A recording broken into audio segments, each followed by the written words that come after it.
LCS is back, and we are gearing up for our tiebreaker matches here. We're back off the analyst couches. I'm once again Captain Flowers. That's Kobe, and we're going to be bringing you through the tiebreakers here. The first one pitting OpTic Gaming against 100 Thieves, and the boys in red.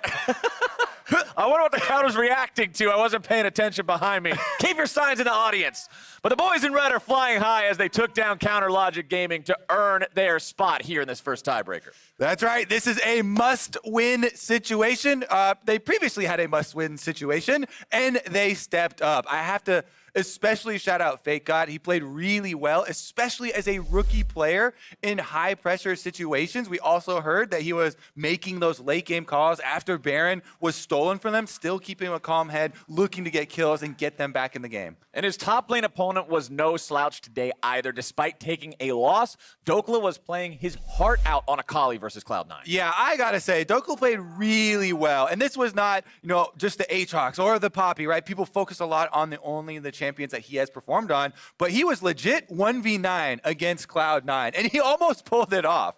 I think the other side, Crown, definitely needs a reset after that game versus Cloud9. Cloud9 camped him. They killed him over and over and over. It's definitely been a long day, and then these kind of arduous days like this where you really have to battle through a lot of prep in high pressure situations, you do need a reset to focus completely on this game. It is now. They have to win to be able to move on. And, I mean, that honestly goes with what the analysts were talking about, where OpTic played first, and then they went home and then waited to come back for tiebreakers. Helps you decompress a little bit more. Like, get out of the environment, reset yourself a little bit. We'll see how they're looking coming into this one, because as you mentioned, do or die. Win here, play in tiebreaker number 3. Lose here, watch the rest of them from the couch. OpTic Gaming banning out Rakan and Corki. Sejuani and Azir banned out by 100 Thieves. Those two mid laners that everybody's dreading these days will not be seen. Okay, Akali, Aatrox still floating around right now. Yuumi as well, definitely been pretty popular. An Aurelia ban as well. A lot of these solo lane possibilities still wide open. I have to say, OpTic, in a lot of their wins, it probably looked best when Crown was on some sort of champion that could go side lane for them. And they had a very good 1-3-1 setup that won them a lot of games through the midway section.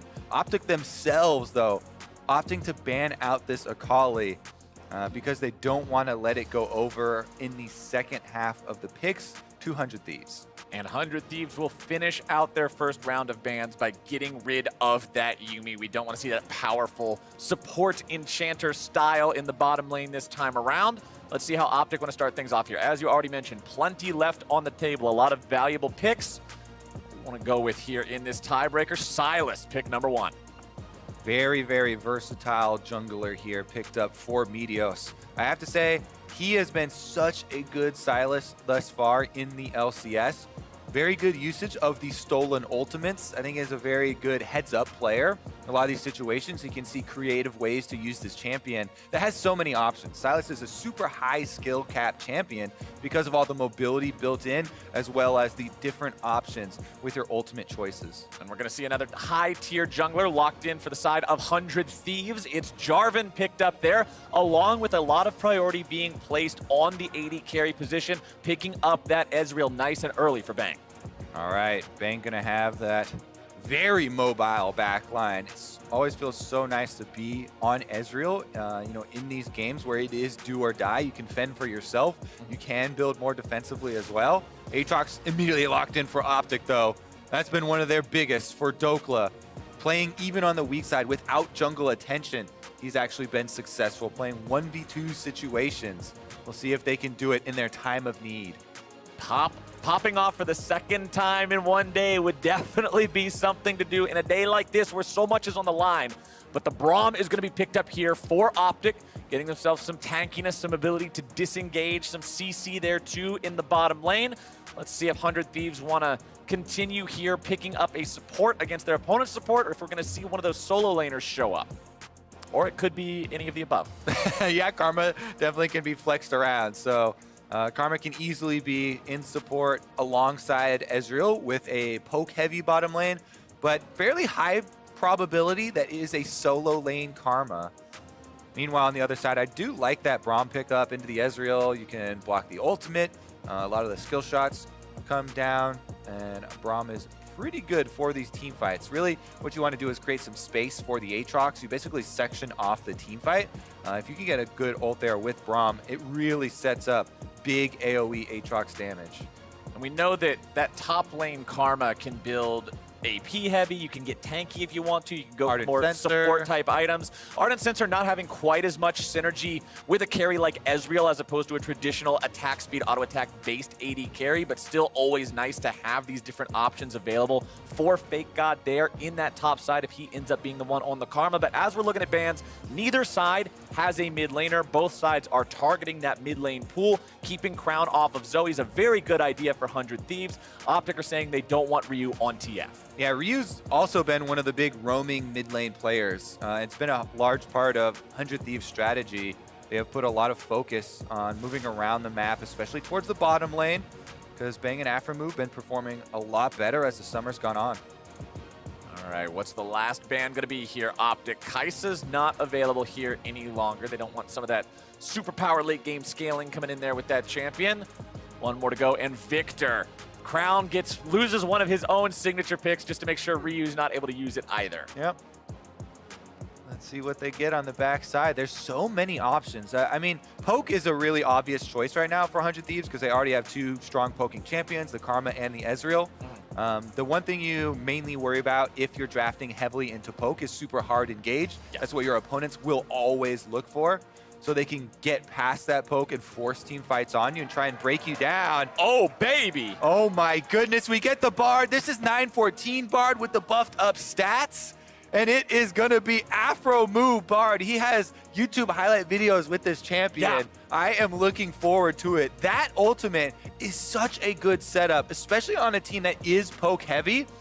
You'll be able to line up the timings for your teammates to try and combine for those kills. Such a trademark pick here for Aphromoo. So much faith from the team being placed in his Bard ability. OpTic are going to go ahead, pick up the Tristana here for themselves. We've been seeing so much of this champion in solo lanes. What is the final pick here going to be? Remember, the Tristana could also still be played in AD carry position. It's unlikely. Yeah, we'll find out in a couple seconds here. Yeah, we only got 5 seconds left before they have to reveal the final card in hand, and it will be Rek'Sai there for the jungle. Solo lane Sylas then, as they're going to rotate the Sylas. In the current form of the game, a lot of times they'll assume that it is in the jungle because that has been the primary usage. But with Sylas, especially on 914, shifting the shield into magic damage, this Sylas wants to find that Karma lane, and it's actually a pretty easy lane to farm out. And with Meteos on one of his signature champions, the Rek'Sai, he has terrorized solo queue in Challenger with Rek'Sai, by the way. It's very, very strong as far as the early ganks, but a last pick here from 100 Thieves, blocking another strong lane with the Renekton to look to try and counter this Aatrox. You basically dash past one of the Q's sweet spots and go all in using your Empower W to force the Aatrox back without the possibility of reviving off a kill off of anyone else. Basically, Renekton just wants to one-up you in the all-ins. Renekton, a very powerful all-in champion, as we've seen. Whenever this champion finds himself a spot in the meta, he's always one of those top laners that you have to check your pick against. Can I deal with Renekton because of the strength he has as one of those early game bullies? But OpTic Gaming, 100 Thieves, the drafts are done. The big pick I'm still looking at is this Bard for Aphromoo. Oh, baby. Bard is one of my favorite champions to watch because he's one of the champions that can make the most plays in a single game of League of Legends, or he can grief your team harder than you ever dreamed if his timing and his placements are off. Yeah, generally the designers try and design champions so that you cannot impact your teammates in a negative way. But Bard is one of the ones broke the mold that you can because there's not really a way around it. That stasis is going to lock no matter what. Thieves fans in the audience saying, let's steal that last spot. We'll see if they can get away with it or if OpTic Gaming are going to put an end to their crime spree right here, right now. Tiebreaker number 1 is underway, and we're on the Rift.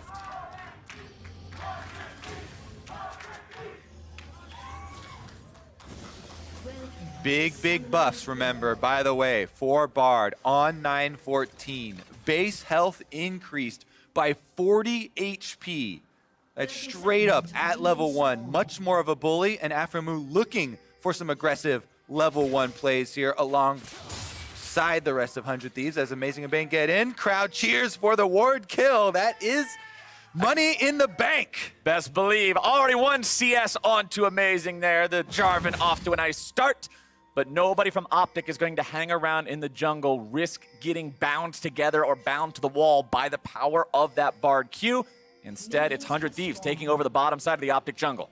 And because of the base health increase and the base health regeneration of Bard increase, Bard looks to get into early skirmishes. So we'll see if Aphromoo plays very aggressively. You want to trade for damage. You want to harass very effectively, especially since it's an Ezreal Bard lane. A lot of damage poke can come out, and they're just camping in that red side. Looks like it's going to be a red trade. Ryu expects this for 100 Thieves. He's going to try and at least throw some Qs in there for some damage as Meteos steals away the counter red here, and it will be a red for red trade. Oh, Fake God runs up. Coming in as well. Meteos will manage to smite the camp away. You don't want to take this 2v2 if you're 100 Thieves because Meteos is already level 2. He's got a red buff. It's not a good place to be.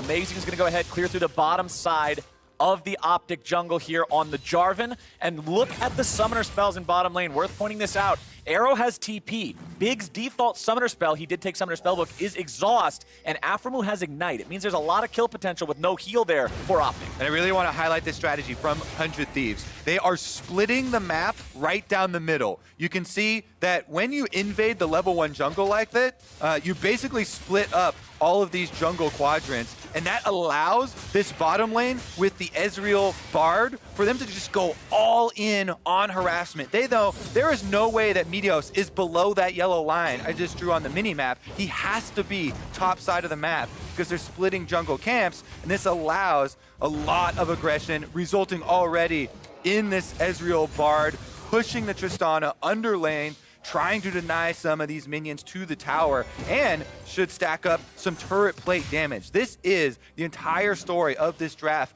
400 Thieves, and I like that they're playing around it. That does mean that Fake God on the top side will have to play the weak side of the map. Yep. So Renekton, don't go for any aggressive plays out in lane, because Meteos will be there to gank you. I mean, when you look at 100 Thieves and look at how this team has evolved and changed since they made the roster swap, since they brought in Ryu and Fake God as opposed to having Someday and Soligo, you've seen a lot of the economy of the team shift towards Bang as opposed to the solo lanes. This is a team that's used to playing around this bottom lane, winning through Bang's carry potential. Fake God's no stranger to being the man playing the weak side of the map, so I like this strategy from 100 Thieves. And look at that. This is exactly what we're talking about. Brute force on the bottom side. Afro and Bang already 3.5 minutes into the game take a turret plate, and they've been able to deny so much CS. It's 7-23 at the moment in that bottom lane. They want to isolate that matchup as much as possible. Now both junglers getting off their first recalls here. Amazing goes back after the trap. Fake God finding himself a nice trade against Dokla here as well. Even if he's on weak side of the map, he's still playing a strong laning champion, taking advantage of those windows when he can find them. We know Meteos is nowhere nearby. There's not exactly a lot of vision protection for Fake God, though, so if he's going to get this lane pushing, he wants to just get it pushed out and then get the hell out of town, because that Meteos gank is always a threat to be aware of. You can see Amazing now working his way down the top lane as well, going to clear out that top side of the jungle if there's anything to take. Walks past his Krug camp, sees nothing there, and he'll continue marching south. Yeah, and I just want to highlight once again, you know, what 100 Thieves and Amazing have done. Yes, you see this one Raptor that was left here. Meteos does a good job. He counter jungles, he leaves one small Raptor. The exact same thing was done by Amazing on this Raptor camp here. As you can see, that just delays the respawn of that camp so that the extra experience will come a little bit later for both of them. Good counter jungling being done. Of course, Meteos' Krugs have respawned by now. We saw Amazing take those right after the red buff. He did want to clear the entire camp because it's worth so much EXP and gold early. But now Arrow's going in here. Bang gets the explosive charge strapped to his head, but considering he doesn't take much damage after that, it's not going to proc for a whole lot. Returns the Mystic Shot onto Arrow here as well, and despite that early CS deficit being very extreme, we were checking in on that also while there were still plenty of minions for OpTic to farm up, so it's still a lead for the side of 100 Thieves, but Arrow's making sure he's not falling abysmally far behind. And the only reason that Arrow and Big are able to push back out is because Aphromoo recalled on a very specific timing here. He wanted to upgrade his Frostfang as soon as possible because you want to harass as hard as possible and get as much money out of this Ezreal and Bard lane, throwing all this poke down as early as you can. So 5 minutes in, he goes back and he gets the Frostfang upgrade, plus these extra health potions to keep up that bottom lane pressure. Meteos, though, is on the bottom side, trying to clear out some of this vision to hopefully curb some of that aggression. Meteos will explode the blast cone in the 100 Thieves jungle, just making sure that the Thieves aren't able to use that for an extra gank path. Amazing still clearing out the Gromp. Will take level 5 with that one. Means the junglers are on even footing here once again. Meteos did have that lead up until the camp fell. And Meteos does have vision now onto Amazing because he got that deep ward onto the Raptor camp, which sees him right now. So both junglers aware of the positioning on bottom half. Meanwhile, on the bottom side, actually. Waiting for those level 6s here, too. Seeing who's going to take them first. Meteos looking to maybe make the opportunity happen onto Ryu. It's flash for flash, but Amazing's finding himself a counterattack, having to flash away now. And first blood for OpTic Gaming. Look at that coordination between OpTic right on the minion kill. Go for the all-in onto Ryu. Flash used by Meteos with no hesitation. And they get the first blood for Crown. We talked about him having to have a reset after their opening game of the day. Crown got camped, he got killed maybe 6 times in the first 10 minutes. But Meteos makes sure it doesn't happen on the Rex side. Tunnels in, goes for the flash, and Crown, even though he doesn't get the chain onto Ryu, who is the initial target, it's actually better to go on the jungler, because jungler level 5 is squishier, and he's able to make even the stolen ultimate off of Karma find the extra damage for the kill and the first blood. Yep, it was that mantra'd inner flame that found that last 200 HP to bring him down, but bottom lane is still singing the same old song it has been for the past 7.5 minutes, and that is turret plates constantly being chipped away here by the side of 100 Thieves. Ryu's getting the better of Crown in this trade back and forth, but he's so low on mana, he doesn't want to take it too much further. And even though OpTic are the first ones on the board in terms of kills, when you look at the farm advantages, when you look at the state of bottom lane in particular, you see why 100 Thieves are still in the lead for gold. Meanwhile, top side, let's see if anything happens here as far as the invade. Amazing circles around, doesn't gank for doesn't pull off the gank onto Dokla. There was a control ward in the river here, and they were fairly worried about the 2v2 popping up. If there is a possible counter gank, it's kind of dangerous. Other than that, though, I say go for that every time. With Renekton and Jarvan, it makes it very difficult for Aatrox, even with the flash. Right now, though, Crown roams the bottom. And Bard does what Bard does best. He opens up a portal, gets himself out of trouble, but they still get the flash out of Bang, who wanted to be better safe than sorry, not risking the 4-man collapse from OpTic being successful. Huge gold lead opening up in the bottom lane from all the poke, plus the tower plate that did go down. Meteos, like we talked about, with this Rek'Sai, you got to be on the warpath early. He's going for these early ganks. He used his flash super aggressively, got that successful kill, and he's trying to keep up the pace. And speaking of pace, I think this tells the story of 100 Thieves' bottom side plan the best when you look at the inventory of Bang. There's not an early tier here. It was straight up Sheen Rush as opposed to getting those stacks early on, simply because he wanted more poke power, more pressure in that bottom side to continue looking for those plates, looking for that turret damage. Once again, though, OpTic are thinking about moving up into enemy territory. Maybe they can find something in the jungle to back away. They realize they don't have the backup they need around here just yet, as Crown will continue just farming up here in the mid lane, trying to deal with Ryu as best as he can. Ryu with the blue buff here on Karma means he can spam to his heart's content, clear these waves away, and just apply pressure that way. Once again, not going to hit the mark on the inner flame, though. Yep, doesn't find that one. Crown will be happy to take those minions at the tower. Junglers do converge over the Scuttle Crab, but doesn't look like there'll be any action in the top lane. I do like that Fake God has gone for the rush of the Executioner's Calling He goes for this exchange, does stop Dokla, and his jungler's on the way. They're going to be the first one. Here we go. It's an all-in on Dokla. The Aatrox still has flash available.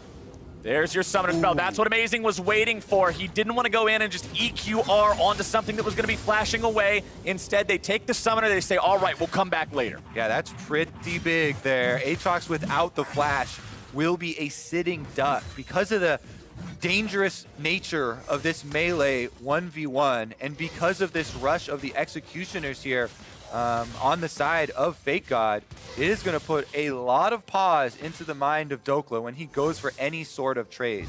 I mean, usually you can count on your self-healing for Aatrox to sustain you up. World Ender, when you pop it, increases your self-healing by 50% now after the changes where they took away the revive. So Executioner's Calling is going to have a lot of value even in the 1v1. 100 Thieves will continue applying this pressure bottom side, though, clearing out those wards in the Tri-Brush. Aphromoo and Bang recognizing how far underneath the turret Arrow and Big are constantly stuck, using every chance they can get to step up and fight for this vision.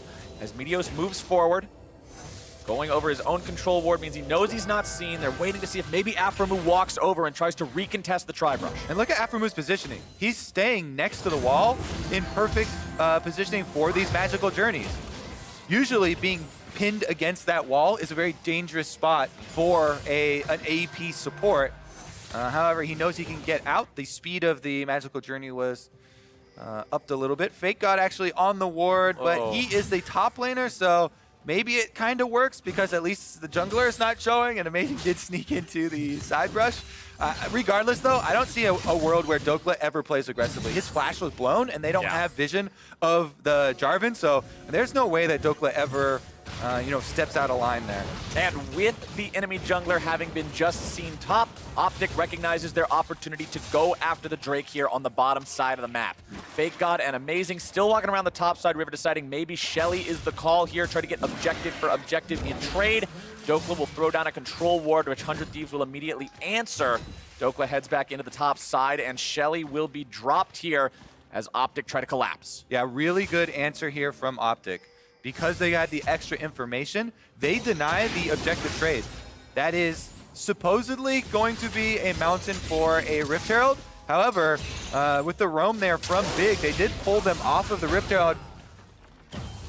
Ryu's in some trouble here as Big's coming in to try to provide the extra gank assist. As now more damage coming in from the side of 100 Thieves.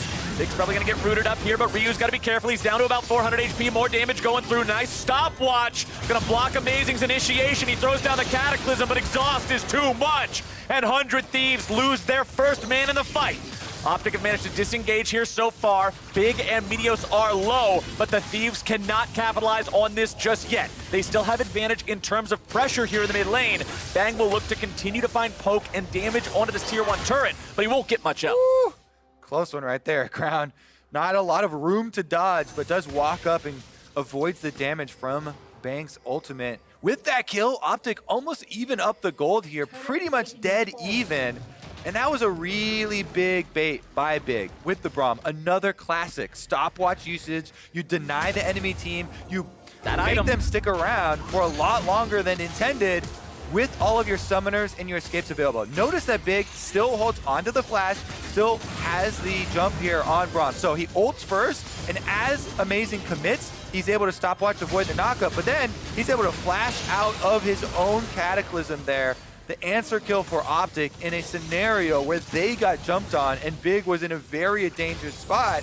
That's why they always take these stopwatches to try and come up with those game-changing plays. Very, very well played there by Big, but now that the stopwatch is down, 100 Thieves are aware that that can't happen here again next time. Amazing both the deaths that have occurred so far in this game, and both of them have honestly been his choice to go in. He's the one who chose to go after the Braum, whose stopwatch he could see in inventory. The same Braum that just stole away his side's blue buff.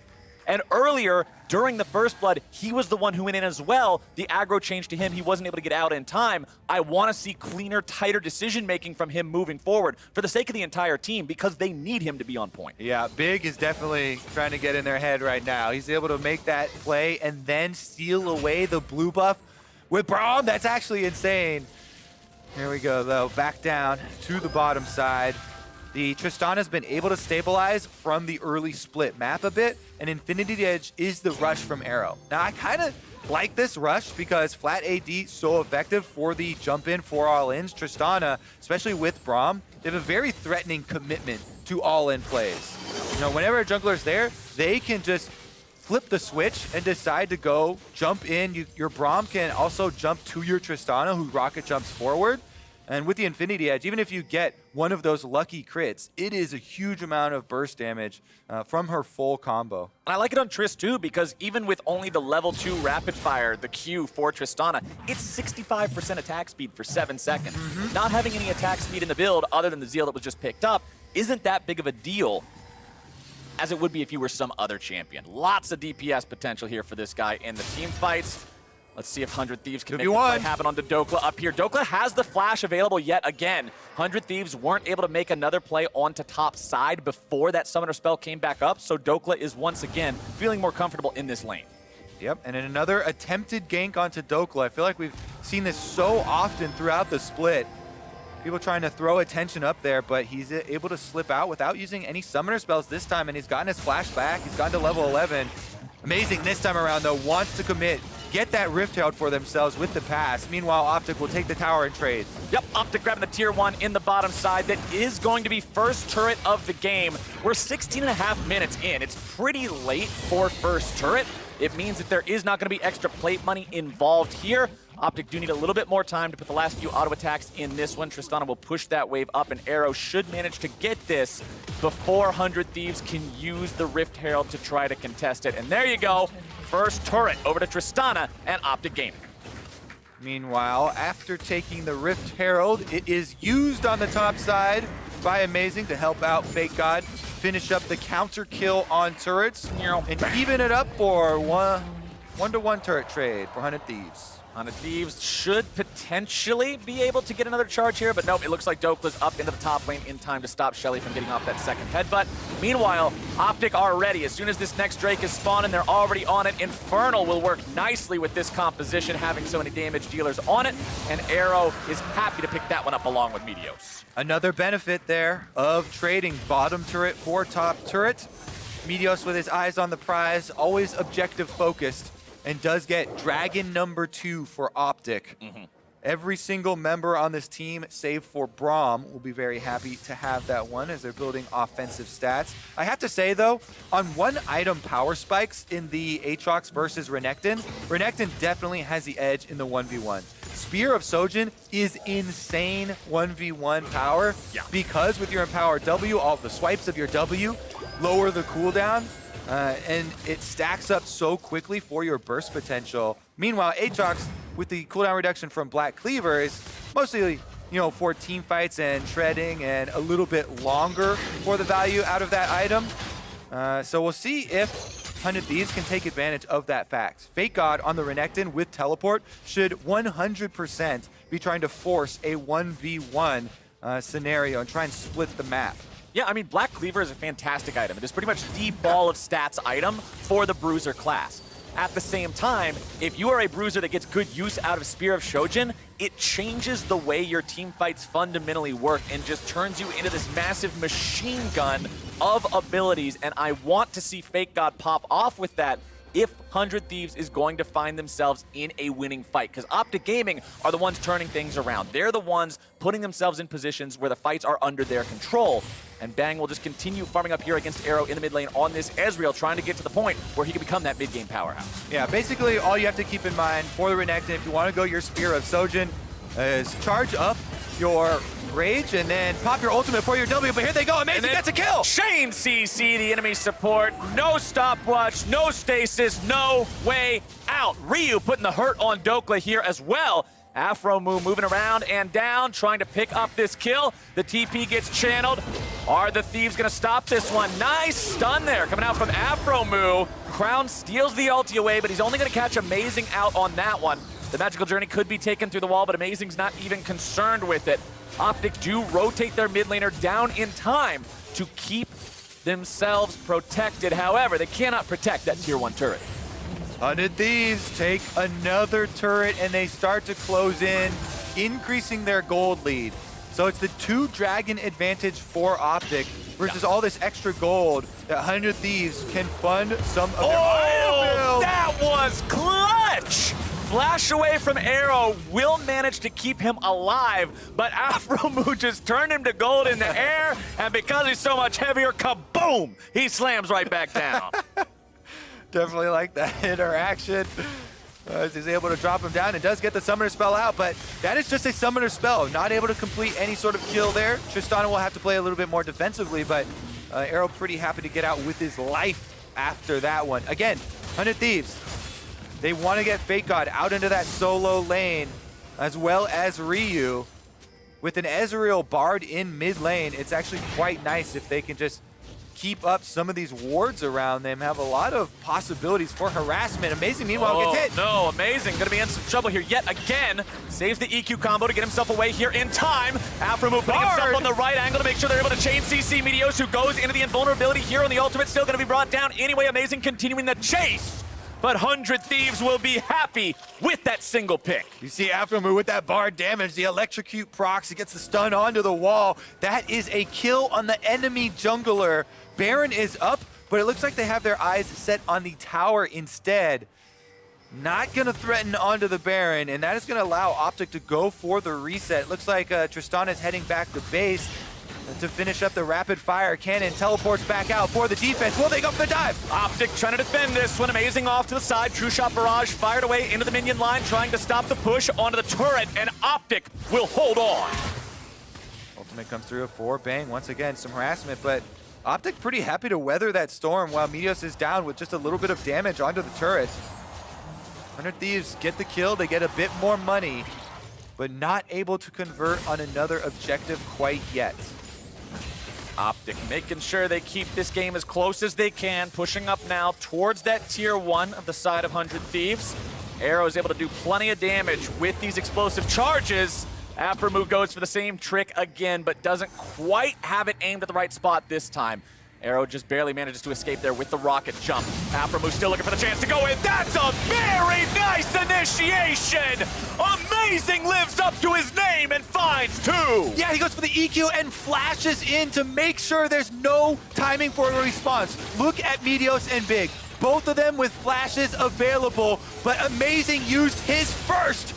And Afro follows up with his to make sure by the time those bodies hit the ground, they are stunned together. There is no way to escape. And OpTic, 3v5, no jungler alive, have to try to contest this Baron take. 100 Thieves have it below half. 100 Thieves are forcing the issue, and Dokla's trying to initiate. He goes into the stasis to buy himself a little bit of time, but he is going to be taken down. Fake God grabs the kill, but the Thieves are forced away. Thieves get a bunch more gold, another kill down here, but in the end, again denied an objective. So OpTic, let's see what they can get. Counter push here, goes down mid lane. I think they're going to take that mid lane turret during this replay. Let's take another look. Amazing, goes in. Talked about it. He flashes first, gets the knockup. Afromoo is on the same page. They're calling for the initiation, so he's able to flash in and answer it with the Bard there. Finds the double stun. It is going to be OpTic actually opting for this dragon. Delay here from Afromoo. Fake God heads down. They've got no smite. Afromoo daring them to stick around. It is going to be secured by the side of OpTic Gaming. Well played by these guys. Even when it appears that 100 Thieves is in the driver's seat, these guys are sneaking their way over to these objectives and continuing to control every Drake. Another trade, Captain Flowers. More gold for 100 Thieves with their kills, but more dragons for OpTic. And that Baron, if whoever wins the next team fight, you know, especially with double Mountain Drakes on the side of OpTic, they will be able to burn down that Baron. The rewards could be very big. Yeah, that's what I was looking at as the Drakes. It's not just full control over them, it's the type that you have. This means that if OpTic Gaming have even a 10-second window, less than that, before 100 Thieves are able to rotate over towards the Baron pit, it's so quick to take that Baron right from underneath their noses. But it's 100 Thieves that keep their foot on the gas pedal. It's 100 Thieves that are, again, pressuring onto the mid lane tier 1 turret. It's Amazing going in with the Cataclysm, going to be trapping a couple members of OpTic. However, because of the fact that the minions are away, because of the fact the dive was disjointed, OpTic continue to hold on. That's a lot of cooldowns used there at the tower. 100 Thieves. They use a Renekton ult also. Dokla now looking to fight Fake God. No ultimate on Renekton means the Spirit Sojourn does not provide value. Afamu's into trouble. OpTic Gaming may have found their initiation after all. Amazing's gonna be taken down next, and OpTic have two. Thank God with the flash over the wall to stay alive. And now it's OpTic who are in the same spot the Thieves once were. Enemy jungler dead, 5v3. Baron's the call. All right, let's see how it goes on the side of OpTic. 100 Thieves are trying to push down mid lane instead. They're going to give OpTic this Baron in exchange for the turret. No, they're I don't know if that's the right choice. Brahms Unbreakable is up. Baron Nashor secured. OpTic Gaming in control. And the tables have turned. OpTic able to get their own initiation onto Afamu. No flash on this Bard. All the ultimates were just used by 100 Thieves under that turret. And Afamu going for the harassment onto Arrow. Doesn't see Meteos, who comes from the control ward in the river. Immediately gets that knock up and forces the engage for OpTic. This felt so haphazard from the Thieves, sticking around without Jarvan ult, without Renekton ult, without these tools. After having botched the dive in the mid lane, and OpTic are able to find the way to punish that. The mistake from Thieves for sticking around, the good play as a team from OpTic to punish, now puts them in a spot where everybody's baroned up and ready to go, and the push is on, and the Thieves have to defend. Looks like they should be able to get the top side, no problem there with Crown split pushing on the Sylas. As you can see on the mini-map, teleport is available. He's going to be able to get that one, so no commitment from the rest of OpTic. They should play defensively while they're at a 4 versus 5 disadvantage in the mid lane. It allows Crown to get that turret uncontested. Crown continuing to push up here. Checking back with what we said at the start of the game, the man had a very rough first game of the day against Cloud9. We mentioned the need to mentally reset, be in a spot to be the carry that so often brings OpTic to their victories. And this game, he's sitting on 1-0-3. Full kill participation here on the Sylas. Again, gonna steal a pretty valuable ultimate there in the Cataclysm of Amazing. 100 Thieves trying to place down this vision, trying to defend in their own jungle. Yeah, you always have to watch out for the Bard ultimates picking someone off in the jungle. It makes it way easier to land a good long-range Bard ultimate in that jungle because the corridors are so small, there's not as much room to dodge. So OpTic are trying to clear out this vision, but they have to be careful in doing so not to split up and open themselves up from the 100 Thieves counterattack. OpTic currently sitting on a plus 3,000 Baron power play with still over a minute left to go. But critically, they haven't even breached the tier 2 turret line. The worry with Baron is always, can we keep our base intact? Are we able to defend the inhibitor line of turrets and prevent that extra super minion pressure from becoming a reality once Baron wears off? And right now, the Thieves are still hanging on to that hope. They still have these defenses standing as OpTic will be repelled from mid lane once again. Meanwhile, they've got Dokla moving up that bottom side. Opposite side of the map here, they're 4-1-ing. Got the Baroned up minions to the tower, and everyone rotates over from the mid lane defense. Now OpTic have the numbers. Fake God standing alone and bursted down. He was way too far forward. Yeah, there's no vision. Again, we talked about OpTic controlling this jungle area, so they're able to make the transition easily over from mid lane down to kill Fake God at the bottom siege. They made it look so easy there with that extra knockup. Crown goes right in. Level 16 now on the Sylas. And OpTic are still pushing ahead with this Baron. 4.6k gold off of this Baron power play. They would love to take down the last 25% of this turret's health bar. Arrow would love to put even more auto attacks into this tier 3 here on the bottom side. Afamu makes a very small portal there for himself. Tier 2 falls, Baron dissipates. And man, OpTic Gaming made a lot happen with that when it went slow up until that final minute. But as soon as Fake God gets caught, that's 2 tier 2s into a Drake pickup afterwards. This team is 4 for 4.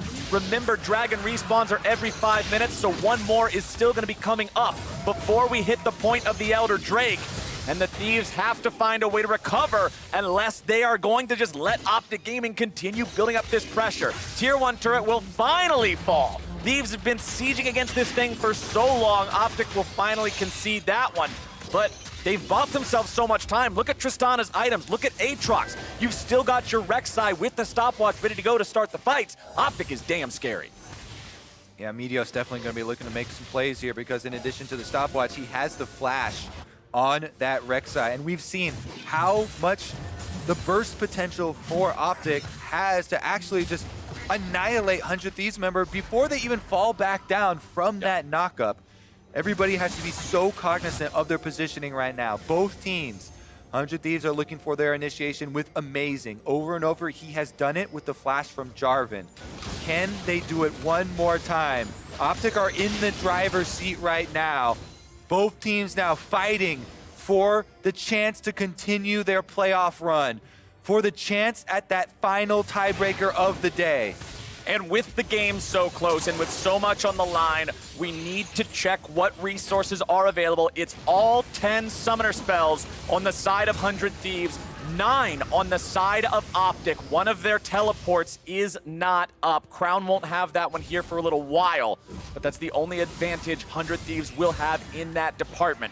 Ryu up in the top side, clearing these minions away. Remember, the base of 100 Thieves is still intact, but that bottom lane turret is really hurting. If somebody gets even a moment of alone time with that thing, the Tristana or the Sylas, anybody can blast this thing down. Baron also live here in 15 seconds with OpTic having control over pretty much the entire map. They get the reset off there. Dokla back to base, coming back now on Aatrox. Level 16, also with the teleport ready. Both teams on mid lane here, looking for the possible flank. Reminder that this Bard ultimate can be used for the advantage within the team fight as well, to try and take out multiple members of the enemy team. For those few seconds, you turn the numbers in your favor. There's also always the miracle that happened last time of the Jarvan flash plus the Bard flash to set up those crazy initiations with no chance for the counterplay from your opponents. 100 Thieves will have to do it just right, as we saw before. OpTic still sitting on a 3,500 gold lead. Still having plenty of money on these two carries. Deathless, both Crown and Arrow, 32 minutes into this game. I want to point out that on the bottom side of the map, Fake God setting up for this possible Baron. He's pushed the minion wave for 100 Thieves all the way up to that bottom turret, and he's roaming up behind OpTic now. The flank is here. They're going for it. Dokla's on the side, but Ryu's going to be in some trouble, having to get himself away. Thieves are going to be really in a bad spot. Fake God's trying to find the flank, but he's not able to get anything just yet. The front line of Thieves disengages. OpTic find themselves a kill onto the enemy mid lane, and right now they're hiking straight towards Baron yet again. OpTic are more focused in that fight. They see it coming. They get the victory. Baron now in their sights. Meteos getting taken down to 30% HP, but they should be able to finish it. Meteos is low, but there's no way for 100 Thieves to contest this. Not 4v5. Not against what OpTic has built for themselves in this gold lead, in this Drake lead, and in fights like this. And look at that. They use the ultimate kind of early. Big is able to get just the end of the Braum ultimate for the knockup, and Dokla on Aatrox right from the river. Big initiation there from OpTic. And 100 Thieves were just a second off. Fake God was on the roam up, not quite in position yet. Bard ultimate doesn't tag anyone, so there's no lockdown on the side of 100 Thieves. The timing on those team fights is so critical. They don't pull it off, and now OpTic are coming for the base. They're coming for that victory. OpTic with 5.5 items on a Tristana at level 16 is a scary place for 100 Thieves to be. They're looking to maybe get a flank here yet again. Fake God off to the side. Meteos gonna lose about a third of his HP there to the power of the True Shot Barrage. Ryu loses half of his. Ryu, the man who got exploded in the last fight, led OpTic to the point where they're able to be where they are now, having this Baron pushing up like this. Dokla providing the pressure in the bottom lane while the rest of OpTic pushes towards this mid lane tier 3. So many auto attacks from Arrow, so damn fast. 100 Thieves trying to find their chance. Nice stun coming out, but it's only really going to lock down Big. Dokla goes over the wall, but he could be in some trouble. He's going to be locked down, taken low. Banks now going to be bursted out. Shut down Oda Arrow, and surely this is it. The Thieves fought valiantly, but OpTic Gaming have won the fight. They'll continue pushing into the base. Crown is low, but everybody else is looking good. OpTic will keep this push alive. Ryu tries to snipe Arrow from around the flank, but he's wise to the Karma's tricks. The push continues. The Nexus turrets fall. And OpTic Gaming will look to bring down 100 Thieves and move on to the next tiebreaker match.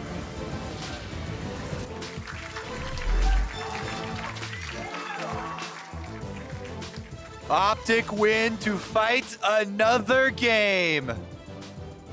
An impressive showing from this team, particularly from these carries. Again, deathless by the end of the game. Arrow 4-0-4 on this Trist, 1-0-8 for Crown's Silas. The team worked together. They found their opportunity to punish the overexertion, the overextension from 100 Thieves, and they will move on to play Golden Guardians in the final match of the day to see if they can secure that 6th spot. And so much of this game hinged on the initiation for those critical team fights around the mid lane. Both teams back-to-back successful ones, but OpTic get the final victory there around the river. Dodge out from the Bard ultimate and get the counter initiation with Braum and Aatrox destroying that back line. Every second in those final team fights means the difference between a win and a loss. If someone is that much delayed, you're not going to be able to make it. And now the challenge for OpTic is, okay, let's prepare for Golden Guardians. You've got all of one game to do it. This is where the pressure's really on. This is what tiebreakers come down to. It's an extreme mental exercise as much as it is a mechanical exercise in your ability to play League of Legends. Yeah, the adrenaline is pumping now. It is crunch time, right? They've got one game to prepare. Think about the next possible strategy here. Try and analyze the Golden Guardians. We'll see what they come up with. Well, they managed to come up with a way to beat the Thieves, even though the Thieves were ahead during the mid-game. It's not like this game wasn't close. 100 Thieves were the ones with pressure for so long, but it came down to that mid-lane mistake, overstaying after trying to dive the Tier 1 turret that gave OpTic that opportunity to punish, that let them get the first Baron. That's where the game felt like it just broke to me, and OpTic started to run away with things. But for more on the huge win, Tigris is ready for an interview with the victorious support. I'm sure Big's feeling pretty great after that game, but I know the journey's not over yet, so we'll keep it nice and short for you here on the stage. First things first, 100 Thieves, they are trying to speed things up with the aggressive itemization top. What were you doing personally to keep this game at your own pace? I was just trying to take things slow for us and just make sure that everything we do, it's like on our terms, not on theirs. And then also you do have another opponent coming up later. The journey's not over yet with Golden Guardian. So from now until then, what are some things that you're trying to keep in mind for your prep? I'm just trying to think about like what we need to do to win and not to like get caught up in the moment. All right, well, I know you got to get caught up with your teammates going into that. So let's send things over to the State Farm Analyst Desk.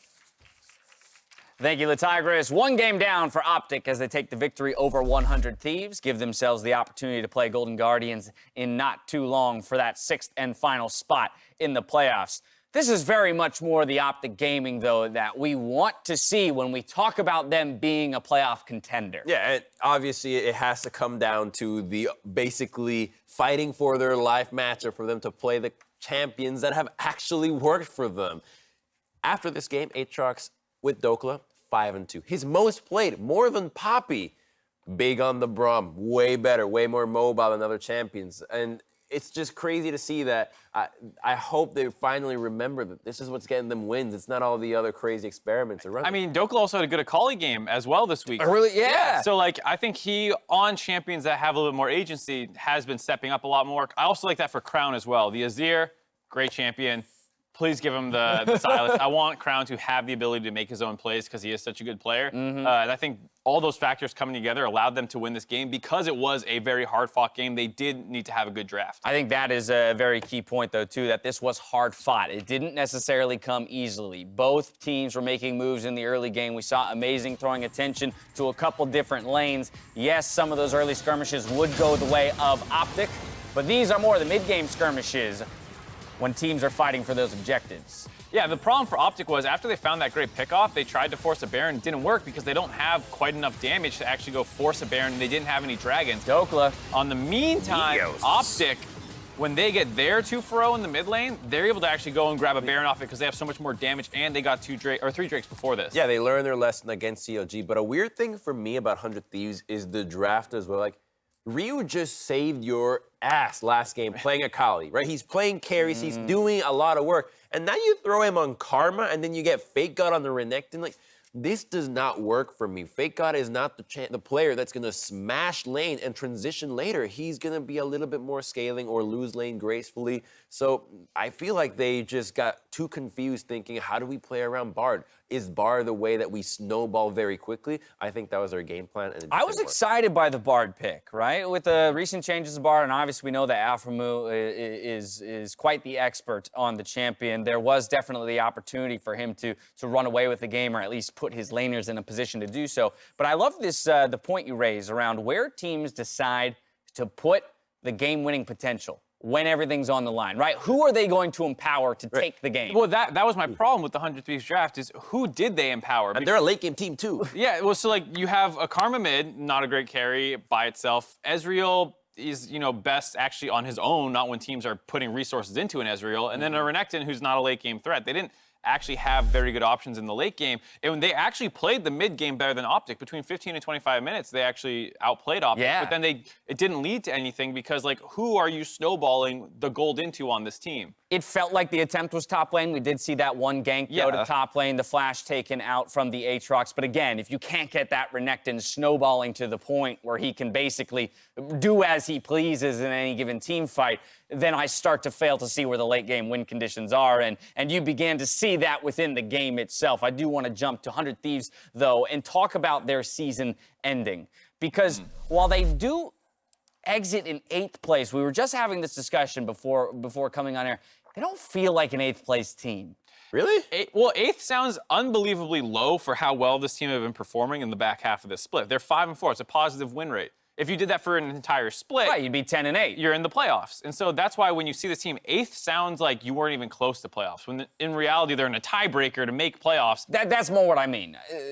I think it is believable, quite obviously. They lost to the tiebreakers. They lost to some of the teams above them, most recently in the standings. They don't deserve to be in playoffs. But they beat CLG today. But exactly. Like, you're looking at a squad that, again, still has the potential to challenge top playoff teams. I'm going to challenge that because I think the idea of an 8th place team is more of a feeling that, okay, there's 10 teams. It feels bad to be at the bottom of that. But that just means to me that they're better than 2 teams in the league consistently. And the fact that they beat CLG doesn't mean much to me. Team Liquid lost to Echo Fox at the start of the season, right? That we don't really count that. Yeah. So the fact that 100 Thieves has been this inconsistent, even though they struggle so much in spring, to me says that, yes, they are indeed an 8th place team because they were not able to take down all the other teams above them. They really just were so wishy-washy. They started 0-5 with different players playing. That's not an 8th place team to you? A 0-5 team would be, but they swapped out 40% of their roster, 2 players, to become this team, which unfortunately started a peg under other teams because if this was their roster from the very beginning, I bet 100 Thieves is a playoff team, which is why it feels weird to call them. I think that is the point. And I don't want to get bogged down in this conversation because they are leaving, and we should talk about, again, OpTic and the fact that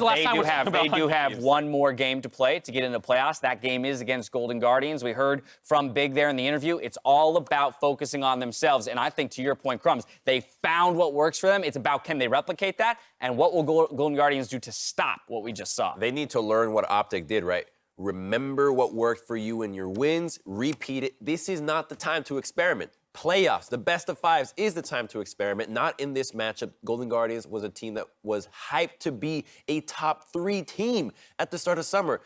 Rechannel that. There you have it. There you have it. OpTic Gaming have bought themselves some life, and they're going to one more tiebreaker. We are heading to a break. When we return, it's the clash between Cloud9 and CLG for the final playoff bye. Don't touch that browser.